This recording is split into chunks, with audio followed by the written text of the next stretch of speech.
Good morning friends. आप देख रहे हैं blue sky online classes. Today we are going to study about the present progressive और continuous tense. But first I would like to say that we have heard a very sad demise that the both legend of Indian cinema has passed away within 2 days. Irfan Khan and Rishi Kapoor. It is a very sad demise for us and Indian film industry. May God rest even in peace. Pay tribute for them. Okay. Now start our next chapter. The present progressive or continuous tense. Hindi में इसकी पहचान होती है कि जितने भी जो हिंदी वाक्य होते हैं उनके अंत में रहा है, रही है और रहे हैं आदि आते हैं। क्लियर? इंग्लिश में इसके कुछ एडवर्ब्स होते हैं, कैचवर्ड्स होते हैं, एडवर्बियल्स होते हैं। कौन कौन से होते हैं? Today, now, this plus time, यानी दिस के साथ में टाइम की कोई भी इकाई हो, यूनिट हो। At present, in these days, now a days, at this moment, right now, still, etcetera. इसके अलावा दो एडवर्ब जो है ऊपर भी लिखी हुई है, like progressive, progressively, continuous, continuously. Okay. Helping verb इस टेंस में होती है am, is and are. Okay. Am is used for first person subject I, यानी एम का यूज हमेशा आई के साथ ही होता है। And is used for third person singular subject. Remember that, third person singular subject like he, she, it or name like Lata, Saurabh, Mithali, etc. And R is used for first person plural subject we and third person plural subject they, and plural nouns like players, students etcetera. Okay. Main verb इसमें यानी मुख्य क्रिया कौन सी use की जाती है? Base form of the verb. ये base form of the verb वही है, वर्ब फर्स्ट, और उसके साथ में आपको प्रेजेंट पार्टिसिपल यूज करना है। प्रेजेंट पार्टिसिपल मींस वर्ब में आईएनजी ऐड करना है, इसे प्रेजेंट पार्टिसिपल भी कहते हैं। स्ट्रक्चर एफर्मेटिव का है इसका, subject plus helping verb am is are में से कोई एक, verb ING, object plus FMPT. FMPT I have already told you in my last video.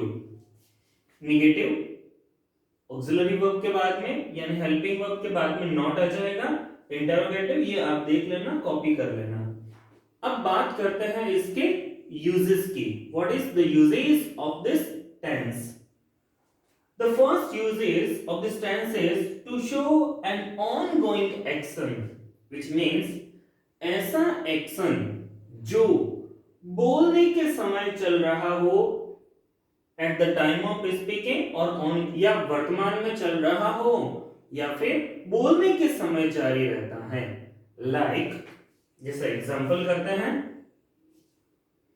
यही पे लिख देते हैं, रीतु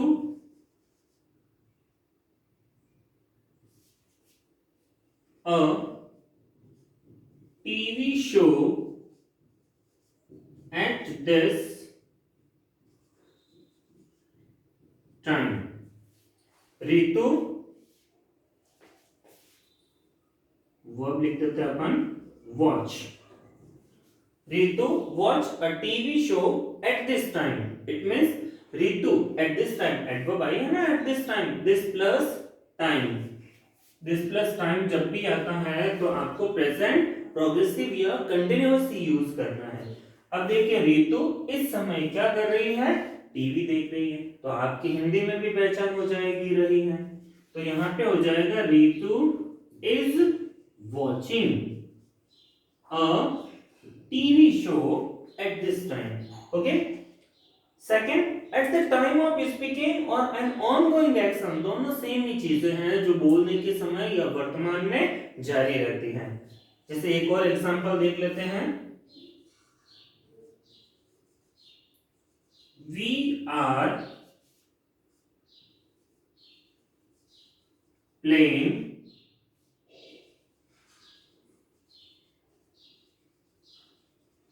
harmonium right now.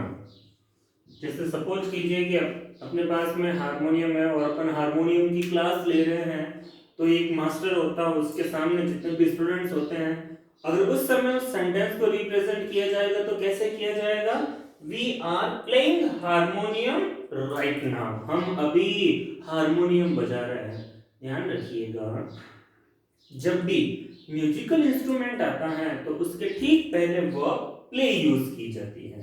Clear? Second use देखिएगा इसका, for pausing actions. Pausing actions कैसे, ऐसे एक्शंस जो चलते शुरू तो हो गए, यानी when the action started, don't know when the action will end, कोई भी जानकारी नहीं रहती है, एक्शन कब शुरू हुआ कब खत्म होगा कोई जानकारी नहीं। इसका मतलब है फॉर पॉजिंग एक्शन। जैसे सपोज कीजिएगा, कैसे सपोज करना है, remember that here is a book, ये किसी राइटर की बुक है। कौन राइटर है, Chetan Bhagat. To states book है, टू स्टेट्स। अब सपोज कीजिए कि टू स्टेट्स जो इसकी नॉवल है वो एटलीस्ट 180 पेजेस की है, अपन सपोज करते हैं। ओके, तो राइटर ऐसा नहीं है कि 180 पेजेस को एक ही दिन में लिख देगा। कैसे होगा, ये पॉजिंग होगा, यानी 4 पेज कभी लिख दिए, 3 पेज कभी लिख दिए, 5 पेज कभी लिख दिए, किसी दिन लिखा ही नहीं, तो ये 20। हाँ, एक इसमें ध्यान रखिएगा, for pausing action not going on 24 hours, not going on 24 hours, यानी ये 24 घंटे नहीं चलते रहते हैं, लेकिन पॉज होके। ओके, जैसे एक एग्जांपल कर लेते हैं, Chetan Bhagat is writing a new novel in these days। It means Chetan Bhagat इन दिनों एक नई उपन्यास लिख रहे हैं, यानी बोलने के समय एक्शन चलता नहीं है, शुरू हो गया लेकिन बोलने के 24 घंटे नहीं चलता है, कहने का शॉर्ट एंड स्वीट मींस यही है। नेक्स्ट है फॉर प्रेजेंट ग्रोथ, सभी अच्छे से जानते होंगे, बहुत कॉमन एग्जांपल लेंगे अपन इसके लिए, यानी वर्तमान की वृद्धि दिखाने के लिए। ठीक है ना, जैसे अभी आप जानते होंगे कि लॉकडाउन चल रहा है, इसीलिए आपकी क्लासेस भी ऑनलाइन हो रही हैं, लेकिन पेट्रोल जिसकी इंटरनेशनल मार्केट में जो कॉस्ट है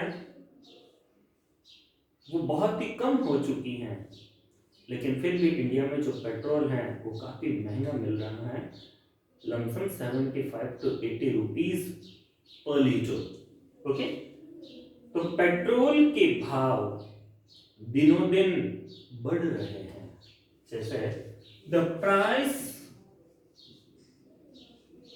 of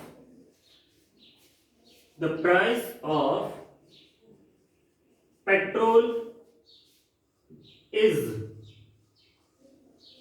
increasing day by day. एक एडवर्ब ये भी नोट कर लीजिएगा, डे बाय डे, यहाँ पे नहीं लिखी हुई है, आप लिख लेना।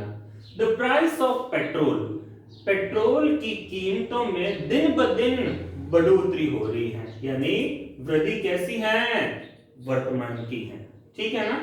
फॉर प्रिडिक्शन, प्रिडिक्शन में पूर्वानुमान लगाना या पूर्वानुमान दर्शाना, पूर्वानुमान दर्शाना।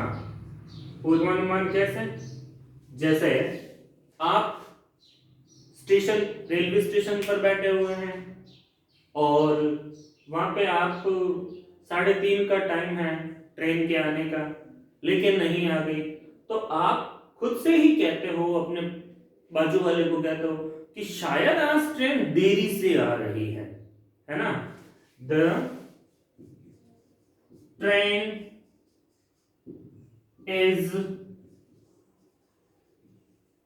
coming late, perhaps the train is coming late perhaps, okay। पूर्वानुमान दर्शाना। फॉर प्लानिंग, कोई योजना को दर्शाने के लिए, प्लानिंग मीन्स योजना को दर्शाने या बताने हेतु,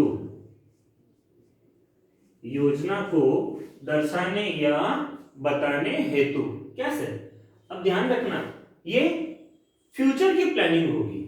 कैसे होगी, फ्यूचर की प्लानिंग होगी। जैसे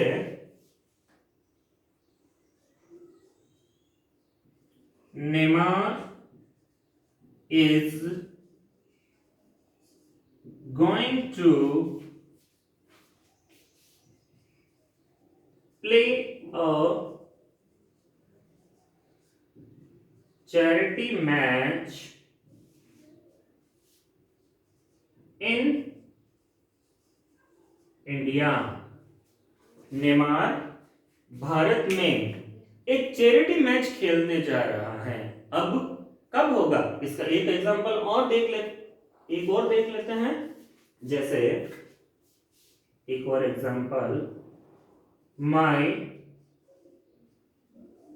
brother is going to buy a new bike next month. मेरा भाई अगले माह एक नई बाइक खरीदने जा रहा है।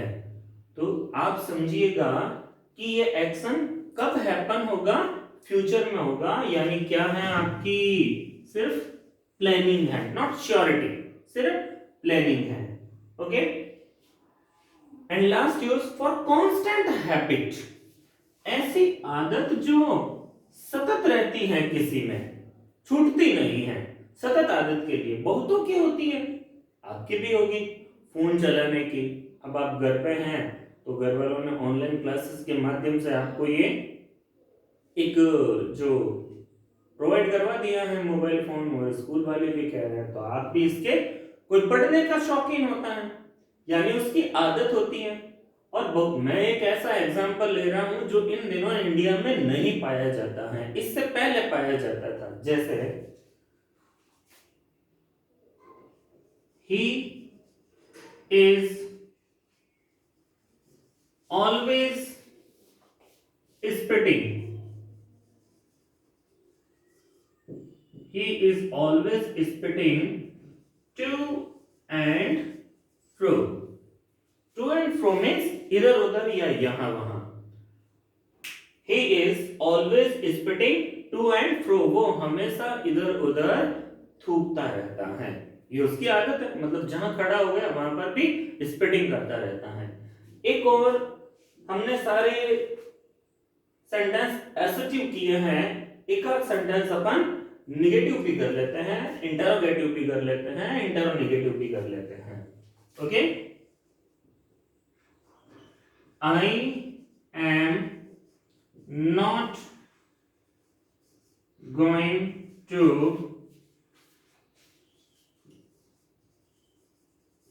study maths right now. मैं गणित का अध्ययन नहीं करने जा रहा हूं, मतलब मैं गणित नहीं पढ़ रहा हूं, मुझे अच्छी नहीं लगती हैं. ठीक है, एक और एग्जांपल देख लेते हैं इंटरोगेटिव का.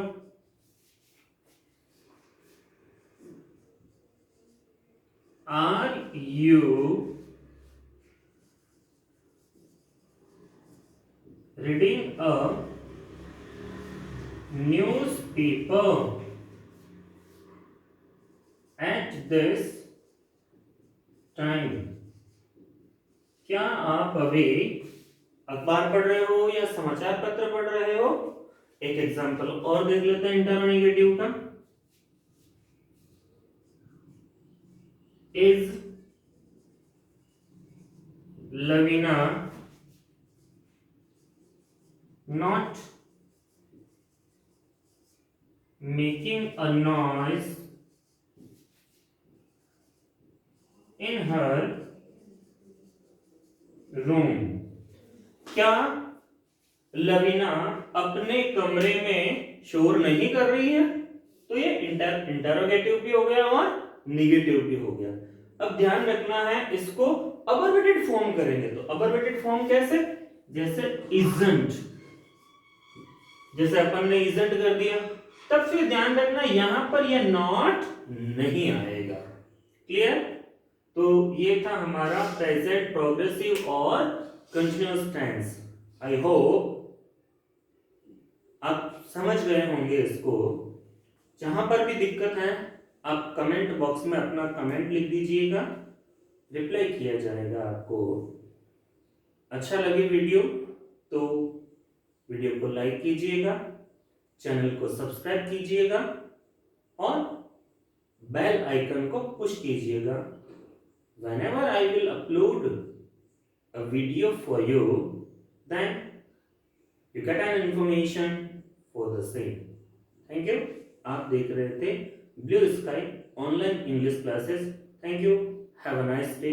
Stay home, stay safe, don't go away without any solid reason. Thank you.